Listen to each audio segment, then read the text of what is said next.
Setlist 18, Lewis Club, he is here with me. Is it our destiny to talk about music or just Taylor Swift? Yeah, a surprisingly tough song to figure out like the chord arrangement and stuff right off the bat. But yeah, so that was number 18. Just me once again. I've never been on call with this person. I know they've been in the community for a while in various trivia matches.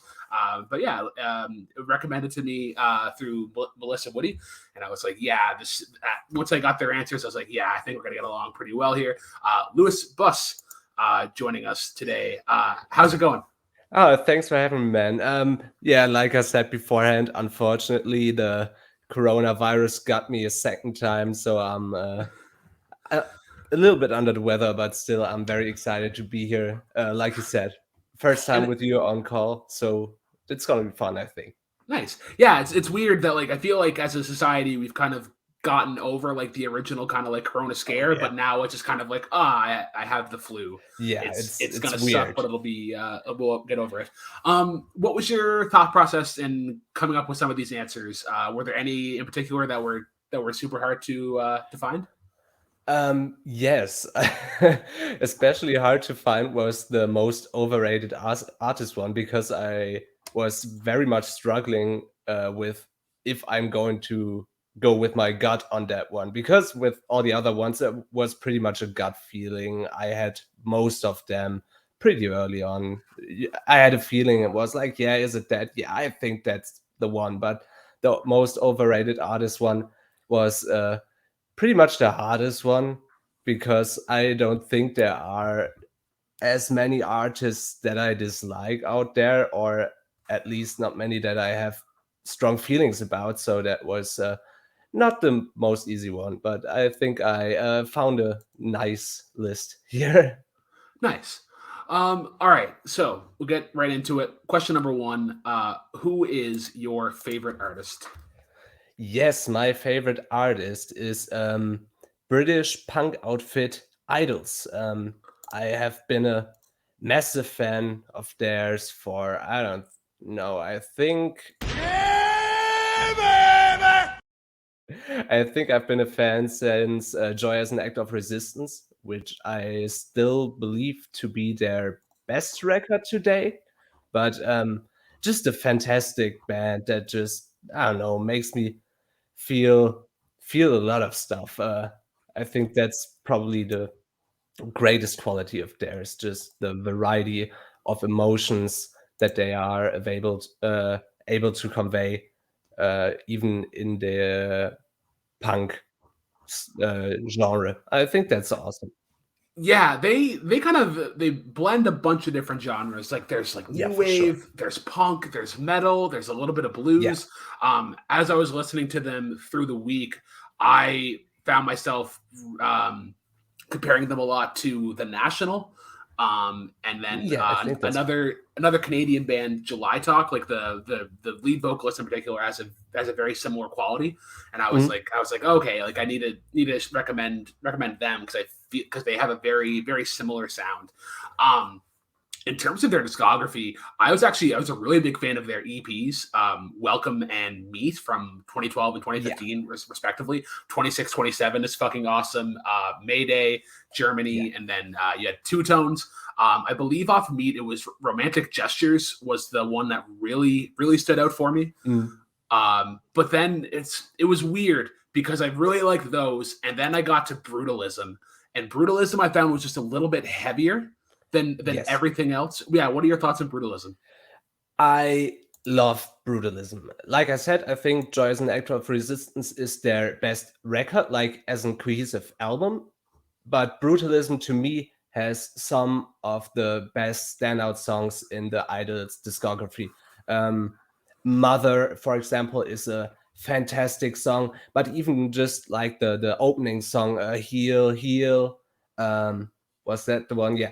Yeah, Then just Goffo 1049, Date Night, just a lot of fantastic stuff on there. Like you said, it's a bit heavier than the previous EPs. I think, especially the Welcome EP. Welcome was it, right? yeah, Um, which is a hard. It's I think even from Welcome to the Meat EP, it's a big jump in like heaviness and just their overall sound. But yeah, I think Brutalism was the record where they really found their stride. And to me, still a lot of my favorite Idol songs are on Brutalism. Nice. So unfortunately, I didn't get to check out Joy as an Act of Resistance Oh, or Ultramono, but I will be going back to that. But the other one that I did check out was Crawler from 2021, and that was a fucking unreal time. Uh, yeah, the New Sensation was probably my favorite track off of the album. Stockholm Syndrome was another good one. Beachland Ballroom is like really pretty ballad with some nice yeah. piano in it as well. Um, yeah. Um, yeah, Crawl had this like interesting kind of pace to it as well. Mm. Car Crash had these like really cool ideas going on with some real kind of like ambience, almost like getting into like psychedelic kind of sounds. What are your thoughts on that album? Unfortunately, both the Crawler and the Ultramono are the records that I find myself revisiting the least. Not necessarily because I don't enjoy them, but just for some reason. The few times that I have heard Crawler, though, it's just like you said, it's a very different experience to listen to than to listen to Brutalism, for example. It's just a Yeah, little more experimental at times, I would say. They seem to go out of their comfort zone. I remember when songs like Crawl came out or Beach and Ballroom, just how different they felt. Um, I think it's a very interesting record that I, in preparation for this, listened to one time and just wanted to go back to afterwards. But yeah, it's tremendous, like most of their discography. yeah. How did you come across these guys? Because and the reason I say that is because with most people when they pick their favorite artist, it's been somebody that I know or like somebody that's been kind of like well revered, and it's like, oh, I would hope to see them someday. But this has been the Mm. first time when somebody's mentioned favorite artist, and I was like, I really like these guys, and I hope that they're on tour somewhere in my area because I will be like actively like looking to go see them because Yeah, I feel like these guys would be incredible live. I think so. They are come to Germany next year, and I already secured tickets. I'm very much looking Nice. forward to that. I found them. I think the first time they came across my radar was sometime in probably about 2018, 2019. I am a massive wrestling fan, and at the time, the UK wrestling scene had a kind of boom going on. And in Progress Wrestling, for whatever reason, Zack Sabre Jr., probably because their politics are very much aligning on a few issues. He came out to Danny Nadalko, and that Okay. was, which is, yeah, so 2019. And I saw that and I was like, oh, who are these guys? Then I had them in the back of my mind, kind of forgot about them. And then the record store day was, and I was going to my local record store, and they had the Meat EP, like a reprint of that. Okay. And I was like, oh, I heard of these guys. They were at the wrestling a few weeks ago, whatever. Maybe I just grab it and listen to it. And then I listened to it, and it was good stuff. Now, if we're getting into wrestling, Yeah. Zack Saber Jr., I'm not sure where he started, but I know he was also in like the WCPW days. And then I Oh, yeah. think they turned because then they rebranded into I think it was Defiant was the name of the wrestling brand. I believe so, yes. Yeah. Who would you pick between Zack Saber Jr. or Will Ospreay? Um, oh, that's a tough one. I mean, Because those are from what I understand, I believe they're two indie high flyers. Zack Saber Jr. Oh no, not at all. Oh, okay, never mind. Okay. Zack Saber is very much a like mat-based technical, Okay. very much word of sport influenced wrestler. While I mean, even the Will Ospreay high flying accusations, as you would say, like the Ricochet match, we we are 8 years removed from that. He's very much bulked up and become a heavyweight. So Okay. not comparative at all, these two, but they're both tremendous. Yeah. All right. On to question number 2. Your favorite song to dance to. I'll say it right now. It's probably one of Andrew's favorite songs. Oh, is it? Yeah. When he was giving me a list of some of his reactions, and he was like, "Fuck yeah." Yeah. My favorite song to dance to is "Ain't Nobody" by Shaka Khan, which is. Do I need to say more? I mean, if you just try to picture the song in your mind, you got the opening, the synth coming in, and then the percussion, and then it's her vocals, and then the chorus hits, and everything's over. I mean, at this point, I'm not when I'm sitting somewhere and the song comes on. By the time the chorus hits, I'm on the dance floor. I'm on my feet. You can't stop me anymore. It's fucking awesome song. It just puts me in a good mood. I listened to it before we recorded this. It's tremendous. It's a song that I struggle to It talk is. about. It is. No, absolutely. I love the strut that this has in the beat itself, like just how articulate the guitar is at Mm. times, and then just the release that she has in the chorus, Yeah, and then you get the guitar comes in much more is much more sparingly, the little like doo-doos that come in at the end, but like you almost instinctively dance to the song. It's yeah, weird because like I feel like it's kind of gone past its time from the club phase, and I would love to see it in that live setting, or like I don't know if you've ever, or if there was a show. There's a show here in Canada called Electric Circus, and it would fit perfectly for that because it was basically like a nightclub dance on like the weekday afternoon. Oh, Yeah, so it would fit perfectly for this. But yeah, just her voice in it is great. It is on our version of the top 500 list. yeah, And I'm kicking myself for not having it on there, just because of how much power that it really has. yeah. Yeah. On to question number 3. Your favorite song on the current top 500.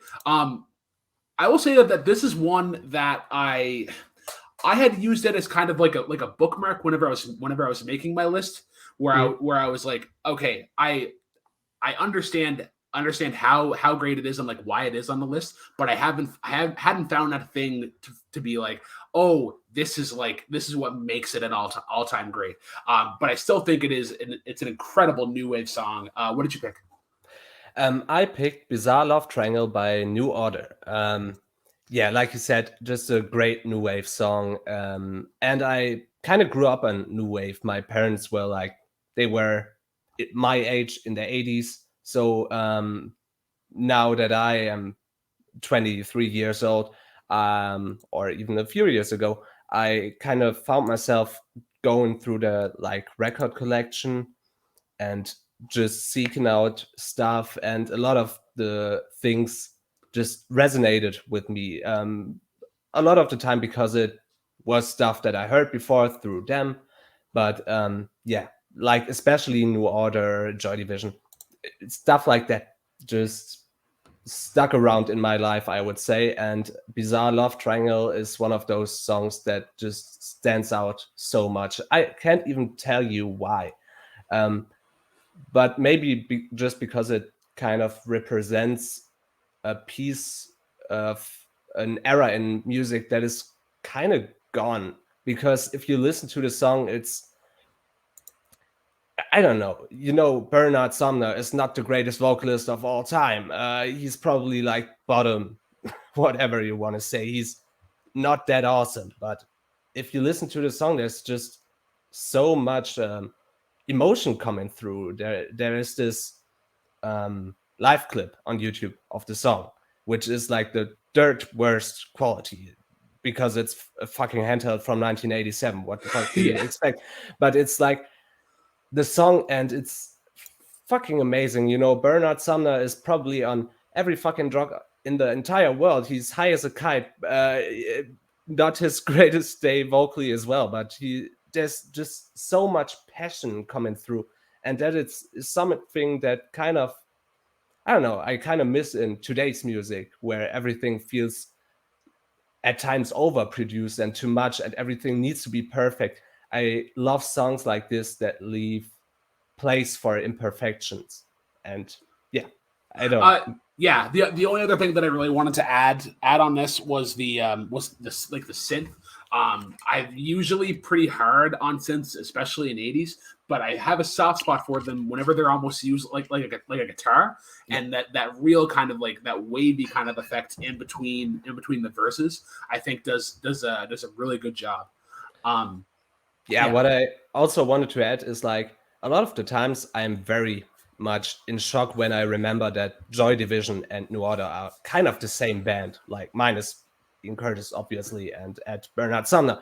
But if you really listen to the song and kind of subtract the synth and just listen to like Peter Hook's bass playing, it's a Joy Division song. And I think, I don't know, I really love that about that. It's very much similar to what I loved about Joy Division, but also adds this like new order flair. Yeah. It's pretty awesome. All right. On to question number 4. Your favorite concert. Not gonna lie, never heard of these guys before. Nope. Enlighten me. Tell us about them. My favorite concert is Brutus.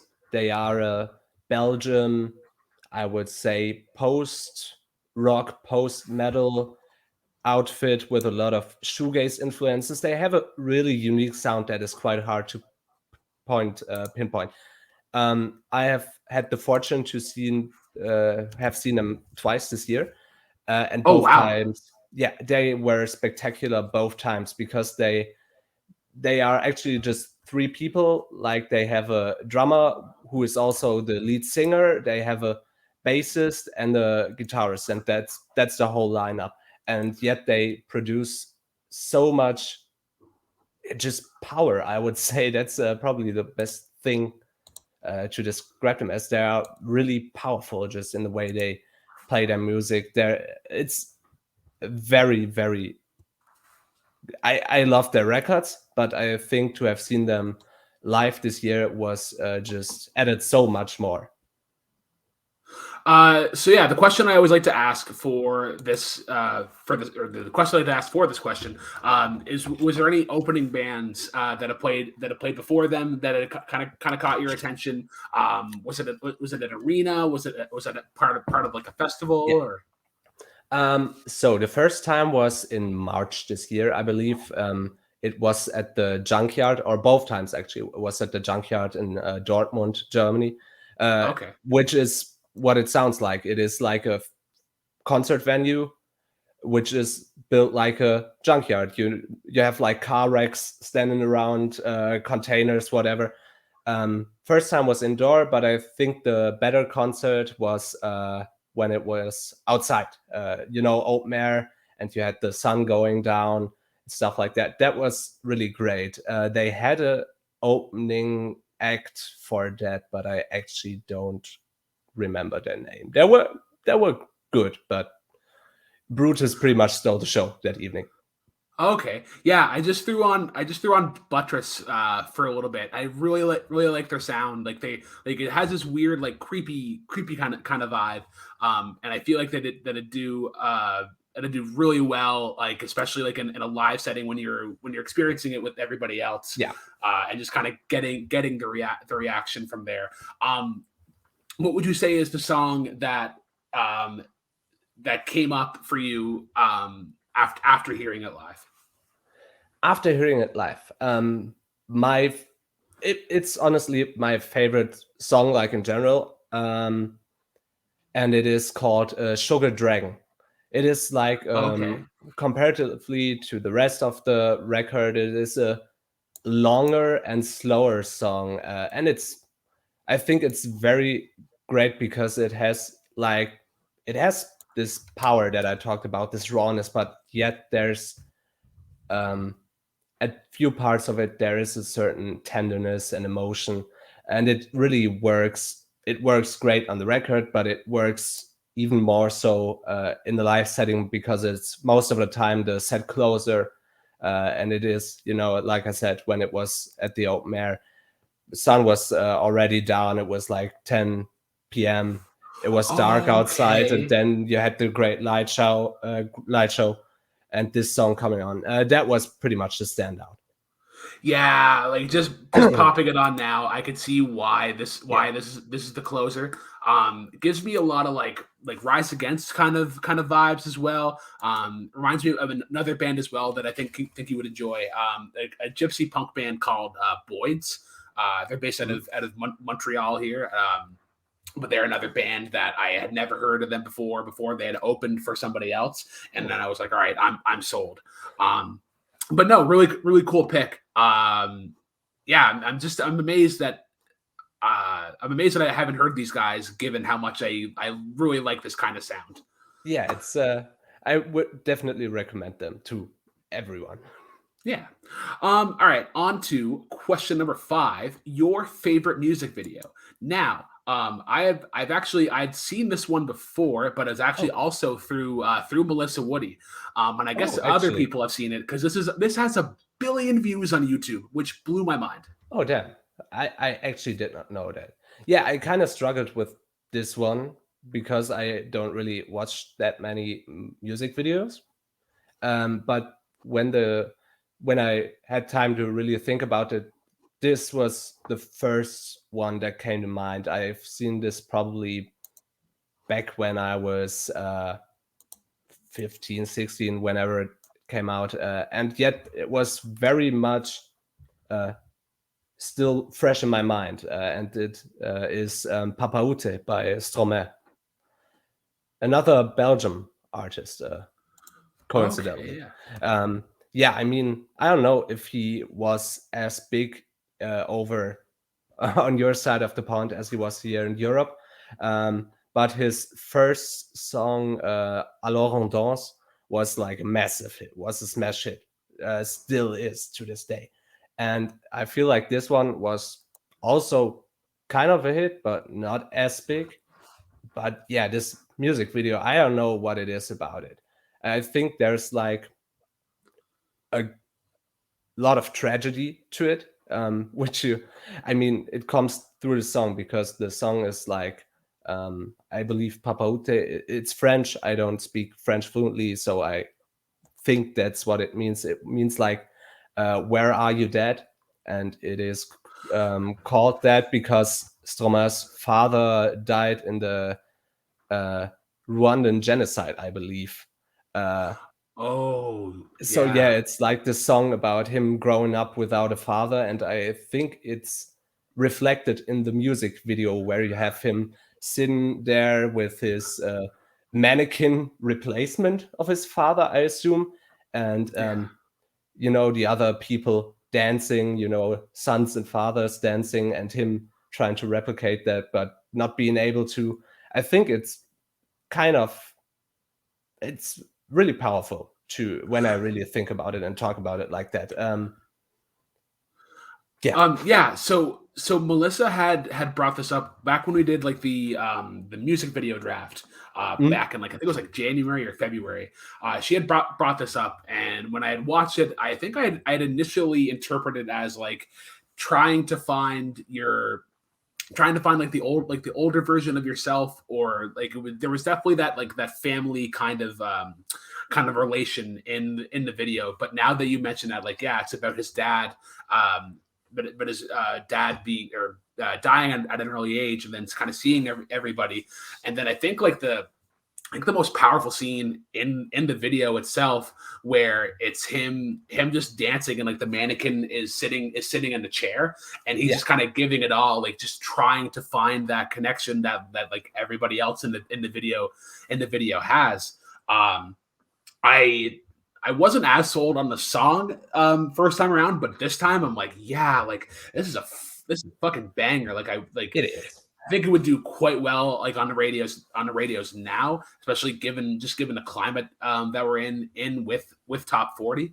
But yeah, if you haven't checked this out, it's really cool. It has this like has this dystopian kind of nature. I think last time I had compared it to, if you ever played the map Nuketown on Call of Duty. It has a very Yeah, similar kind of setting. Yeah. yeah, that's fair. Yeah. All right. On to question number 6. Your favorite musical. Now, this will come not as a surprise to you, but the person who made this musical has popped up many times for this question. But I think you're the first person, or no, you're not the first person. I think you might be the second person to not pick the other one. Yeah. So the thing is, I am not a musical guy at all. I have seen a very limited amount of musicals in my lifetime. Every time I am kind of have to watch a musical for trivia, I'm always like, I don't even have a reason for disliking them. It's just what it is. I'm not a fan of the whole genre, and I'm not talking about the stage musical, but the movie version, because that's the only thing that I can really talk about. But yeah, in besides all of my besides this introduction, I actually quite like this musical, In the Heights, because I think it breaks a lot of the tropes that I dislike about other musicals, and puts like a somewhat modern twist to it. I don't know. It's probably a lot of the problems that I have with the more traditional musicals are the way the songs are structured and whatever. And I think like to have this Latin and hip hop influences, it really works for me. Yeah. I So it's very easy to kind of compare this to Hamilton as well, like especially like the structure of the musical itself. Like he kind of has this really tried and true way of his flow, and his style and whatnot. I would say though that I like the story of this more, of this Latin family being in Washington, and then them kind of running this coffee shop and whatnot. I think that's a little more accessible to the international side, where like Hamilton is like, it's really for Americans, and then people outside the country that are just kind of interested in that and Yeah. whatnot. I also really like the music in this. I find it does a good mix of that Latin vibe, but then it also has some really cool like pop and top 40 Yeah. elements, and it doesn't jumble it up too much. What would you say are some of your favorite songs in the musical? Um, that is actually quite hard to say for me because, like I said, I've only seen the movie. But one that I actually go back to quite a lot is the opening number. I don't know what it's called, but Just In the the Heights. opening. Yeah, like this one. It's super catchy. I don't know. I think that's the one that sticks out to me the most. A lot of this movie to me, it's very vibrant, it's very fun, especially in the summers. It works really good, when it's outside, when it's fucking warm outside. I like to put this movie on, and just enjoy the ride, I guess, and enjoy the numbers. Yeah, I could definitely see this being at like you said, like in the summer, like you have family over for a barbecue, and it's a nice way to kind of keep the energy lively, as people are kind of like the hustle and bustle of like the whole party is kind of going on. Yeah. Uh, but yeah, a really good choice. Also, a very fun one to run to, just kind of given the high tempo of it as well. So if you're looking for good workout music, this is a good one to add to the collection. Um, Now, question number 7, the most overrated act. I did tease it in the intro, but who we pissing off today? All right, so I guess I'm in the hot seat now. I'm already sweating. I'm tugging my collar over here, because the reason I actually knew what I wanted to pick, but I was very much not sure if I was going to pick this, for image and life reasons. I would very much like to be alive after this, so I want to do some damage control. When I say most overrated act, this is not me saying that I absolutely think this is the worst musician on earth or whatever. I think compared to the amount of hype they get, they are maybe not as great as a lot of people say they are. And it is Taylor Swift. It's T Swift. How dare you? Yeah, you know what? I said it. I fucking said it. You know, I'm sorry, Swifties. She's fine. Yeah, Yeah. she's fine. I'm giving you this. A lot of the songs are maybe even good, I would say.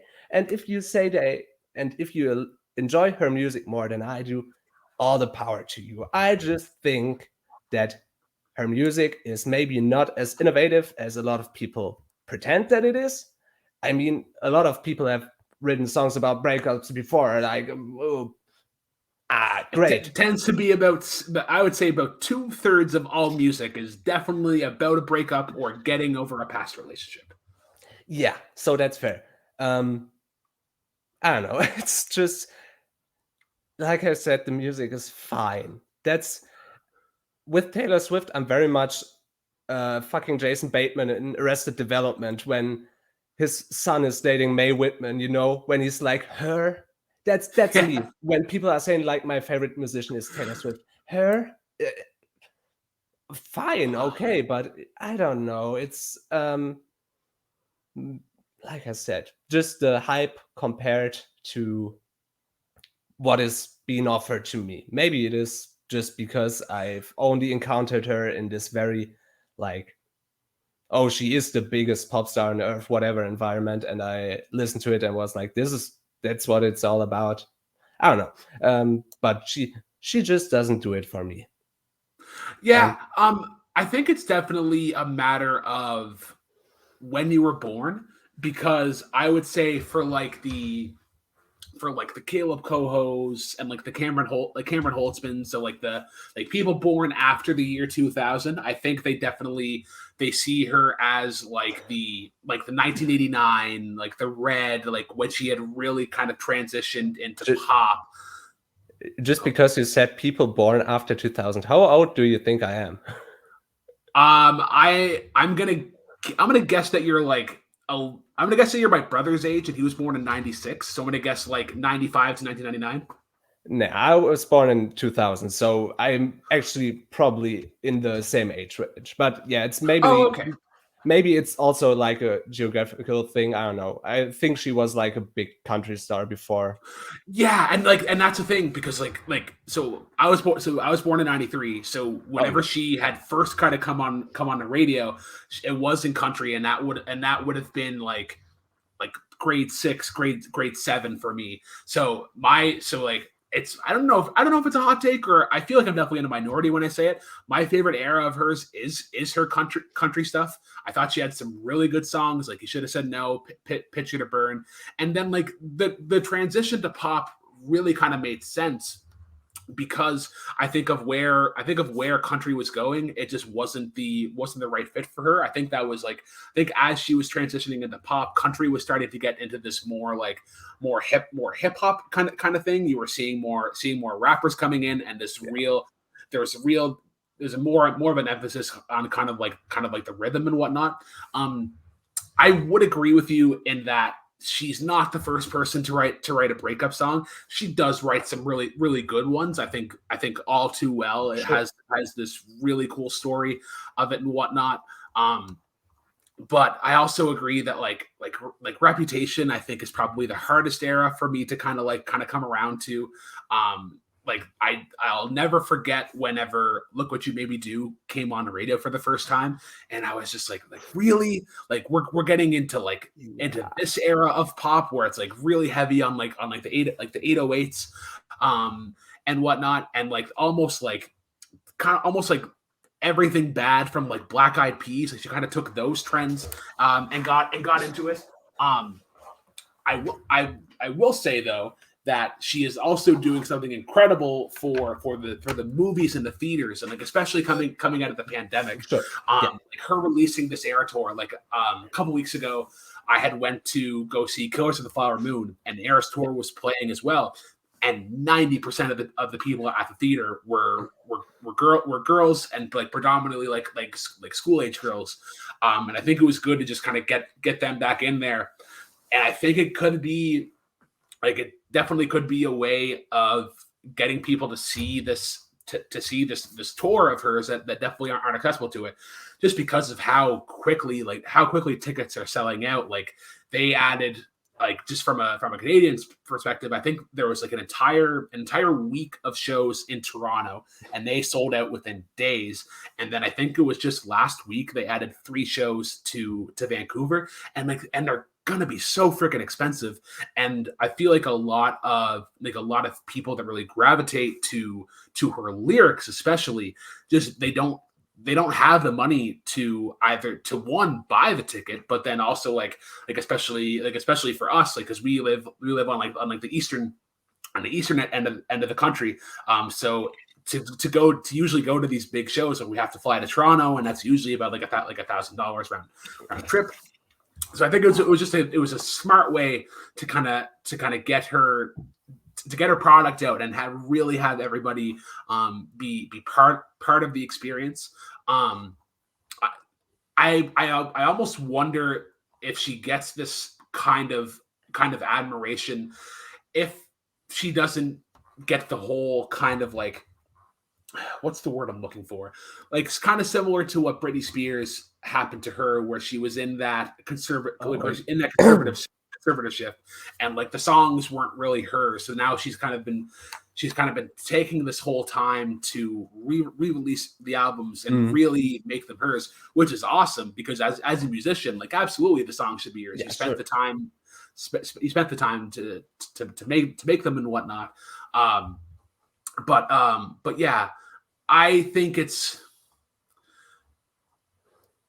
like, unless your name is Scott Harvey, I would say that you have a favorite era, and that there are definitely some that are like, this isn't the Taylor that I enjoy. I prefer to go to this aspect of them. I admire her success. Like, she's making a ton of fucking money. I'm not sure if you're a big NFL fan, but she has completely taken over the NFL. I think it got to a point where they were going over to her like at least a dozen times in a game, and it's like I understand. And like, that's also kind of like, that's bringing in a whole new audience and getting them. But yeah, I could definitely see like the she's good but not great argument. Yeah, I mean, that's pretty much about it. Like you said, if she re-releases all her stuff, takes like her artistry, puts her own stamp again on it, that's awesome. Like you said, I think it's super important for like a musician to have this like creative ownership of their own property. If she makes fucking bank on the tour and the fucking movie, hey, good for her.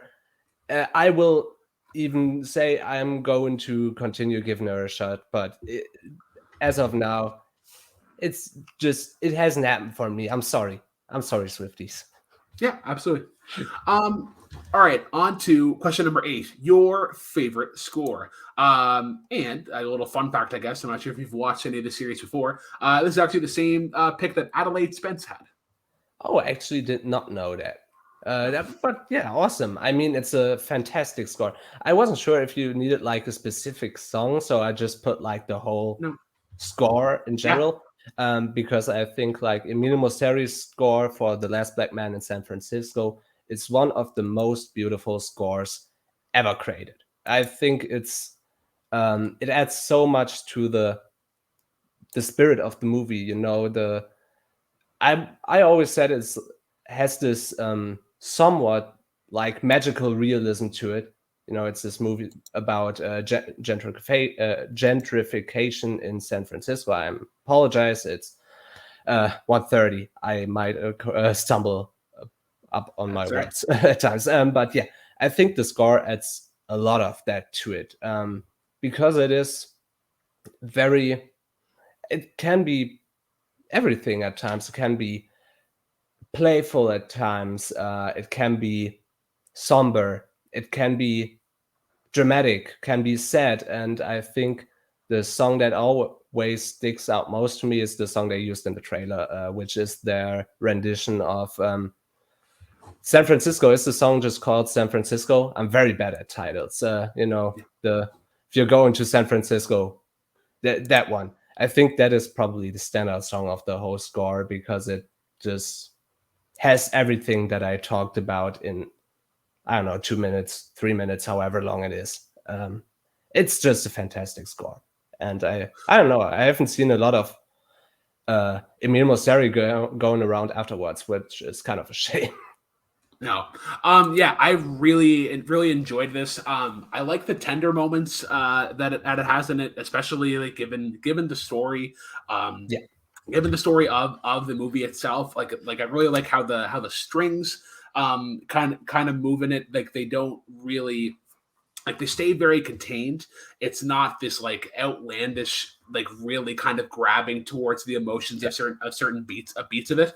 But I think where it succeeds in that is how it contains the strings, and then instead of having these like big notes for it to grab onto, it's like, oh, we're gonna add some depth to this with the vocals, and like and like just the really powerful vocals. I think just gives it so much depth. And then like the subtle add of the woodwinds, especially like in the title track itself, The Last Black Man in San Francisco. I think there's just some really good kind of like sustained moments in that, as well as like San Francisco itself has this real kind of charm to it, because one of the things that I remember from this movie is like given what's going on, like just the amount of hope that the two main characters have for each other, and it's like, like we're gonna get through this, like given everything that's kind of going on in this moment. What other stuff did Emil Mosseri make? I don't know, not a lot, I believe. Let's see here. Let's do the old IMDb. He did Minari. He did Kajillionaire, When You Finish Saving the World, Stutz, all movies that I have never heard of, if I'm being 100% honest with you. No, I think I've heard of Kajillionaire, but definitely not Minari and When You Finish Saving the World. No, Minari was nominated for an Oscar, man. Oh, shit. Well, it's the one with Stephen Yeun. Yes, yeah. But the title track of that one is actually going viral right now, I believe. So that was, he did that. But still, I think he should do more because if it is like this score, then I want more of that. Yeah, and like and fairly young too. Like he's not even 40 yet. And like and especially like seeing like your Hans Zimmers and your John Williams like going on well into like their 70s and 80s. So I feel like we have quite a bit of time to really kind of figure out like what his sound is and where he can apply it to various genres. Now on to question number 9, your favorite soundtrack. Other than question 1, probably my favorite answer. I mean, it was very spur of the moment for me because I was listening to it and I was like, you listen to this on like a regular basis. I'm going to work, I sit at work, I just pop on the soundtrack, then maybe I should pick this. It's the Barbie soundtrack. I mean, it's Barbie soundtrack, it's fucking banger. That's probably the thing about it. It is a lot of the stuff on there is just a lot of bangers. You have the Nicki Minaj and Ice Spice Barbie Girl song, which is a banger. I actually like the Charlie XCX Beat Drive. It is a banger. But then you have also I'm Just Ken on there and stuff like that, and the Billie Eilish What Was I Made For? A lot of like memorable songs. It is very much like pop music, top 40 stuff, but a lot of memorable stuff and probably some of the better songs of that vein coming out. If there's anything that this album makes you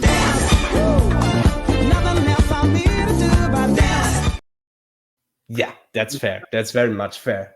Absolutely, and then especially given the movie and the song that really came out of this, "Dance Tonight" from Dua Yeah, Lipa, sure. which in a vacuum isn't that much different from anything off of Future Nostalgia. It's definitely kind of going to formula, but it works. We were at trivia last week, and on the drive in, this song played, and then about like 3 hours later, on the drive home, the song played again. So it's getting that much play on a top 40 station, and I can't say that I'm getting tired of it like I would No. like what other songs that are kind of getting this play. I wonder. I always wonder if Lizzo didn't go through the public kind of Oh yeah. downfall that she did, because I feel like Pink might have gotten a similar kind of feel, or a similar kind of push, because it is a pretty song, and especially how it's used in the movie. But I think this is also one of the more interesting times, because normally for soundtracks, or like just through the show or whatever, anytime somebody has put on a soundtrack, it's usually like a curation of various songs that have already been released, or it's something from like a musical. Like I think like "Oh Brother, Where Art Thou" has been used in this slot before. But this is one of the ones, and like even like the soundtrack itself, it's just called Barbie the Album, because a lot of this is original songs that were made for the movie. Barbie World in particular, like it's got this big kind of TikTok craze. Like everybody was dancing to it, and I really like how it samples the melody of Barbie Girl, like just very sparingly. Just because like when you saw the movie, you were waiting for that moment to come up at some point. Like you knew it was going to be there, Yeah. but then how they bring it in at the end, and it's just that very faint sort of sample, and it doesn't take away from all the original stuff that's kind of going on with it. The song that I really enjoyed coming off of this listen, "The Man I Am" from Sam Smith, that's a really good song. And like I would say it's his best song since probably like "Dancing with a Stranger," and a very similar kind of energy to it. Yeah, that's totally fair. Like you said, I think it's very, thinking about this category, I had some other stuff in my mind, but it was all like you said, just curated songs, and I think it's great that there is like a soundtrack to a movie, like even though it was like this huge event, this soundtrack that is just so consistent in everything. It's playfulness, it's just the fun factor, I would say, is Yeah. just so huge. Yeah, I would say, yeah, this is also another huge event for movies. Like definitely brought people back into theaters. Like people were definitely having Barbie nights. Yeah. And then I would definitely understand that people went back to go see this like 2, 3, 4 times.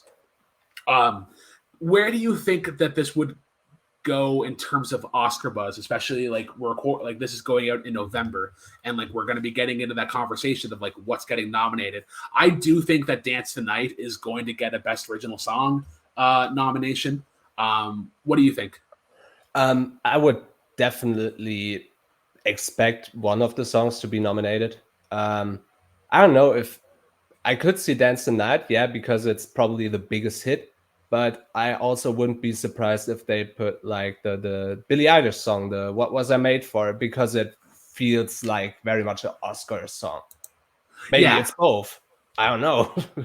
Maybe it's 2 songs off the album. Yeah, I could definitely see. Because it wouldn't be unheard of for a movie to get 2 nominations. Like you see it a lot for like supporting actors, or like just the general actors categories. One thing that Andrew and I were talking about earlier, that we like when he mentioned it, I was like, this didn't really pop up. But "Push" isn't in this version of the soundtrack. If you really want to hear it, I think it's in like the Best Weekend Ever edition. That edition has like Ryan Gosling and all the other Kens doing it, and I think it kind of makes sense why "Push" It isn't in it, because it's used in a very negative tone. And especially like given the lyrics of it, it's like Yeah. it kind of puts you back into reality of like, yeah, this was an okay way to talk at the time. Yeah, sure. Oh yeah, I actually kind of forgot about that song. Were you familiar at all with how I'm Just Ken kind of came to be? I don't think I am. So oh my god, I'm blanking on his name. The guy that did Uptown Funk. Friggin' Mark Ronson. Mark Ronson. Yeah. So Mark Ronson wrote this as a joke, and showed it to Greta Gerwig, and was like, yeah, like this needs to be in here. And I think Ryan Gosling was like, yeah, like I'm absolutely going to do it. And then it just kind of came the meme as soon as the movie came out. Like it was kind of like it was a very tongue in cheek kind of way to look at the song. How do you feel about I'm Just Ken? It's an awesome song. I mean, despite like what the movie is about, one of the standout is Ken, I would say, which is, I don't know, maybe not the best thing, but yeah, Ken, and this number in particular is like one of the standouts. After we got out of the movie, I think I annoyed my buddy to death with this song because it got stuck in my ear for the next 2 days, and I was just going around singing it, humming it. He was like, at some point, just shut the fuck up. I can't take it anymore. And I'm a huge fan. Yeah. All right. On to the last question of the day. Your favorite song to perform or sing? Yes. I mean, that was pretty tough for me to answer actually as well. Just because, performing or singing, I was just like, I used to be in a band, and now this band is, yeah, Okay. I used to be in metalcore band. Okay. We released 2 records actually, but right now we are kind of on hiatus. So I was kind of thinking maybe one of those, but then I was just thinking maybe I should just pick something that just is stuck in my ear all the time. You know, those songs that you can't get out of your ear, you can't stop singing them. I just picked one of those. It's called Vertigo by Edwin Rosen, who is Edwin Rosen is a pretty yeah, he's like a pretty young up and comer here in Germany. I think he just the first song he released in 2020, like in the midst of COVID, like whatever. And he has like those a pretty slim discography as of now, but what he has, and in particular this song, is just tremendous for me as someone who, like I said, loves the sound of a new wave. This is pretty much up my alley because he takes a lot of inspiration of this, especially in like the way he plays bass. He is very much inspired by Peter Hook. And the lyrics are in German, so for most of you who watch this and maybe want to check it out, you won't understand it. It's pretty much what people sing about in new wave songs. A lot of the times they are breakup and sad songs and being in love songs, but it works. It might be kitschy, it might be cheesy, but it gets stuck in my ear all the time, and I can't stop singing it. So that's my pick. Yeah, definitely a great choice. Yeah, I'm not gonna sit here and pretend that I know what the song is about, but like when you were mentioning it, like yeah, like this makes sense. I really like how it's mixed. I think the synths are sitting back just enough in it as well.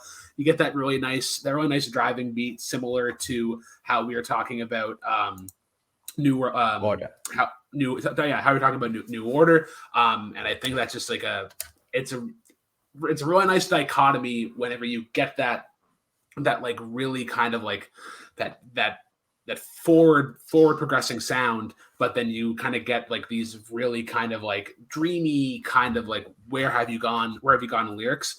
And it kind of makes and you can admire the song for 2 completely different reasons. I kind of want to get into more of this metalcore band Yes. that you were talking about. Yeah, what did you play? Tell us about about the setup. Yeah, so we founded the band, like it was me and my buddies. We met each other when we were playing theater, and at some point we were all just talking music, and we're like, let's do something. And we had our bassist. Originally we had two guitarists. At the end, we just had one and a drummer, so pretty classic setup. And I was the lead vocalist. At the start, Okay. we were actually doing like Linkin Park and Green Day covers, stuff like that. So Okay. I was more in the vein of like doing clean vocals. But at some point, we just decided that we wanted to do metal, and I became the shouter for the band, which was, but I never learned that. I just did it. And yeah, we had 2 records that we released. We just did it all on our own, recorded everything on our own. Our guitarist was like doing the mixes and the masters. The songwriting was all on our own. And especially the second one, Epitaph, which was the one we released in 2021, is still something that I'm tremendously proud of, because the first record it was basically a compilation of songs that we did over the, I don't know, 4 or 5 years of band history. And the second one, Epitaph, that I mentioned, was one where we actually went in and were like, we want to have like a cohesive vision of what this record is going to be. We want to have a cohesive sound. And I think we did a pretty great job with that. Yeah. Were you part of the songwriting process at all, or? I was at some points. Like I said, the first record was a mixture. There were some songs that I wrote, some songs that our guitarist wrote. I was mostly involved in the lyrics and the vocals. Okay. But then the second one was pretty much something that our guitarist made, because he had this vision, because it was throughout the COVID, with lockdown and everything. He had a lot of time to reflect on things, and made a lot of the music in this headspace.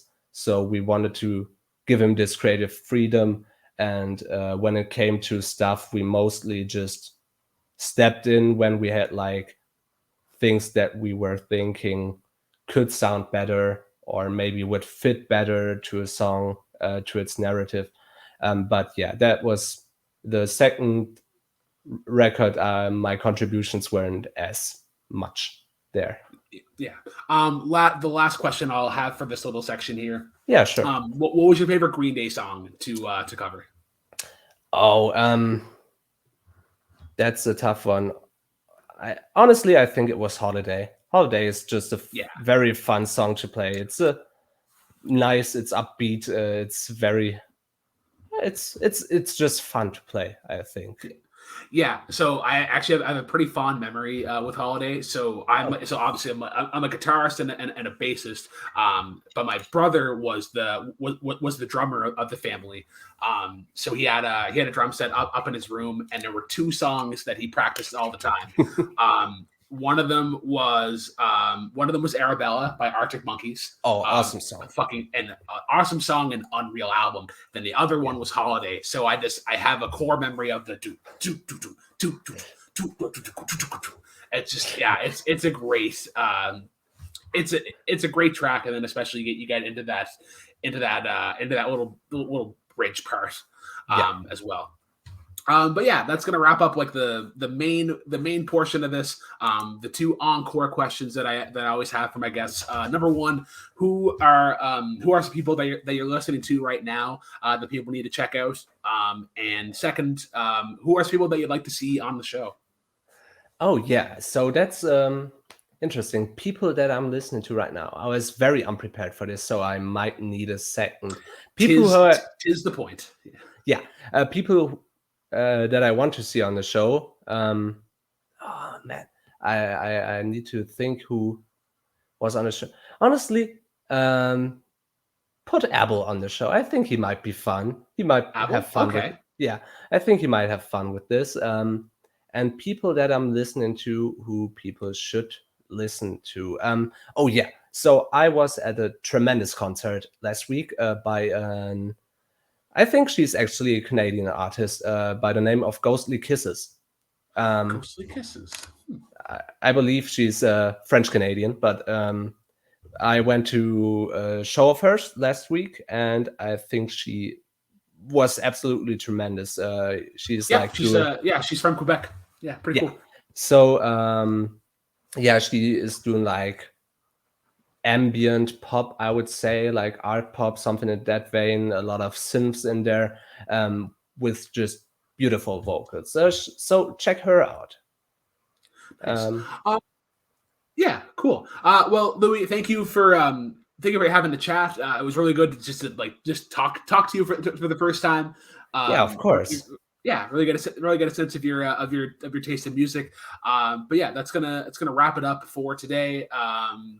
Yeah, check out the Off Our Stones 500 or top 500 series or whatever. Like I shouldn't be subbing this hard considering it's only 8:45 and it's almost like 2 o'clock there.